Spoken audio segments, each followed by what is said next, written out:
So let's now take a look at the basic connection moves.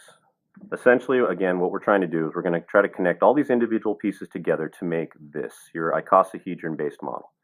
All right, and as you can see, all it is a bunch of triangles that have been connected together. Okay. So here's what you're going to do. First off, you're going to get two of your triangle pieces, the ones that are 4.5 units long. What you're going to do is you're going to wrap them up, you're just going to roll them into a triangle.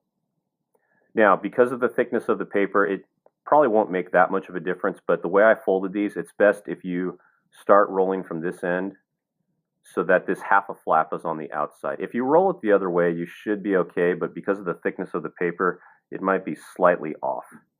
Okay, so it's probably better if you roll it in the same way I folded these. So there's one. Okay, and don't worry if it falls apart on you a little bit. See how it's going to spring open. Same thing here. Starting here, just rolling it into a triangle. Okay, with that half a flap outside. All right, then you're going to need one of these. Okay, for two triangles, you need one connector. Now, here's how I like to think of it. I think about the mechanics of a staple. You want to treat this like a staple that's in a V shape. If you think about the mechanics of a staple and a stapler, what a stapler does is it pushes the points of a staple through a piece of paper, and then that plate on the bottom bends the staple shut and kind of wraps things enclosed. So if you think of it going through and then wrapping shut, that's what this is going to do. Okay, so here's how this is going to go. Hold your connector like a V. Okay, get one of your triangles and try to wrap it back up. Okay, and try to also pay attention to where I have this half a flap, because I like to start here so this thing's not flapping open. Okay, so what I'm going to do is I'm going to slide this triangle on to my V-shaped staple. Okay, so I'm going to basically thread it on, and I'm just going to thread it through the large opening. There's no need to try to get it in between the folds of paper. It's just going through directly through the middle, this triangular hole. So I'm going to take one end of the V shape, and I'm just going to put it directly through the hole in the middle, so you can kind of see it from this side. Okay, it's not in between the paper, it's going directly through. Okay, so now I've got one triangle strung onto my V. Okay, you're going to do the same thing on the other side. I'm going to take this triangle, okay, and again, you don't have to, but my advice is string it through so that this is on the inside here. See how this one's kind of on the inside of the V? Same thing on this one. I'm going to thread it through. I'm going to put this end through the big triangular hole, not in between, but through the hole itself. And so now it looks like this.